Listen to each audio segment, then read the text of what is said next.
Anies menyinggung kasus kematian di Jakarta dan mengingatkan seharusnya perusahaan mengambil tanggung jawab dalam menekan angka kasus corona.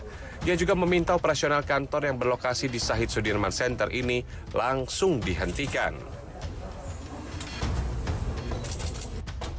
Sementara itu, salah satu perusahaan yang disidak Anies, yaitu PT Equity Life, menyatakan bahwa perusahaannya di bidang industri asuransi jiwa, sehingga tergolong dalam perusahaan keuangan non-bank yang diawasi otoritas jasa keuangan, sehingga termasuk dalam sektor esensial.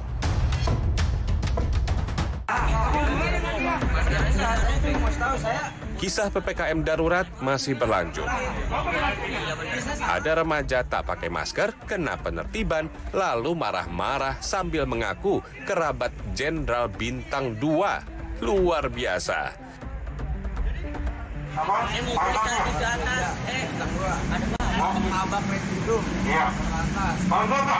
Kejadiannya di Ciputat, Tangerang Selatan dan membuat petugas berang bukan buatan.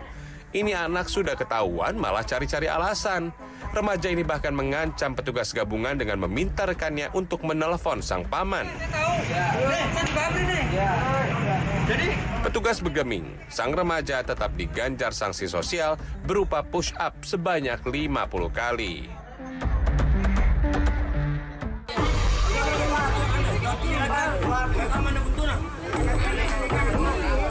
Warga Dusun Batu Leleng, Kabupaten Jeneponto mengusir tenaga kesehatan yang hendak melakukan swab pada Kamis 1 Juli lalu.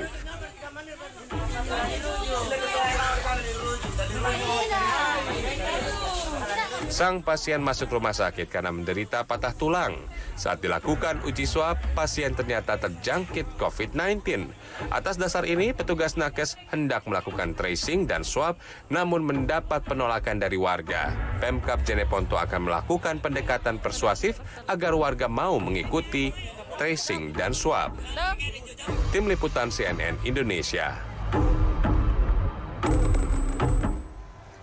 3 ambulans terlibat kecelakaan beruntun dengan mobil lain saat akan menjemput jenazah pasien COVID. Namun sebelumnya kita simak dulu informasi terkait penggerudukan kediaman Bupati Humbahas, Sumatera Utara yang pernyataannya dinilai menyinggung warga. Selengkapnya di Lagi Rame berikut ini.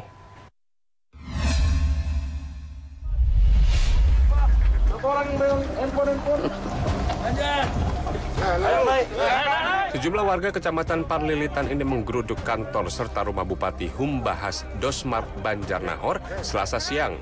Kedatangan mereka adalah untuk meminta klarifikasi terkait pernyataan sang bupati yang dinilai melukai hati rakyat. Sebelumnya sang bupati dimintai keterangan terkait viral video seorang ibu ditandu warga Dusun Nambadia, Desa Sihas Tonga.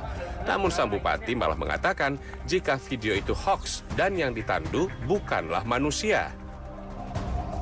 Tapi kan nggak mungkin saya naikin berita tersebut.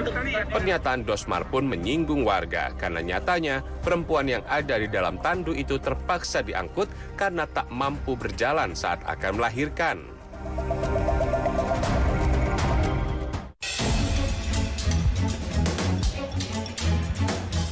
Sementara itu, warga Tanjung Badu, Cikarang Timur, Bekasi Selasa siang dikejutkan dengan penangkapan seorang pria di Jalan Raya Lemah Abang.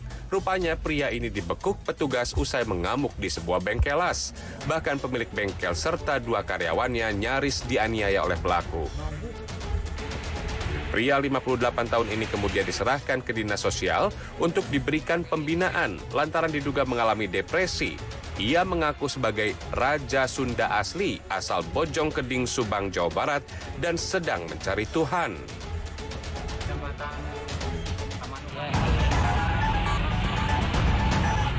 Sementara itu kecelakaan lalu lintas di Jalan Undaan Purwodadi Kudus Minggu kemarin juga lagi ramai di media sosial. 3 ambulans yang berjalan beriringan terlibat tabrakan beruntun dengan mobil lainnya. Dalam keterangan video, 3 ambulans kosong itu disebut melaju ugal-ugalan sambil menyalakan sirine. Namun keterangan itu dibantah Koordinator Tim Pemakaman Kamboja Kudus, Satrio, Selasa siang. Ambulans berangkat dari Purwodadi dan harus sampai di RSUD Lukmono Hadi dalam waktu 30 menit untuk melakukan pemakaman jenazah COVID selanjutnya. Di perjalanan, sebuah mobil yang berada di depan rombongan berhenti mendadak hingga tabrakan pun tak terhindarkan. Kini mobil ambulans dari RS Aisyah Kudus terpaksa dinonaktifkan sementara, sedangkan kasus kecelakaan ini sudah diselesaikan oleh pihak rumah sakit. Tim Liputan CNN Indonesia.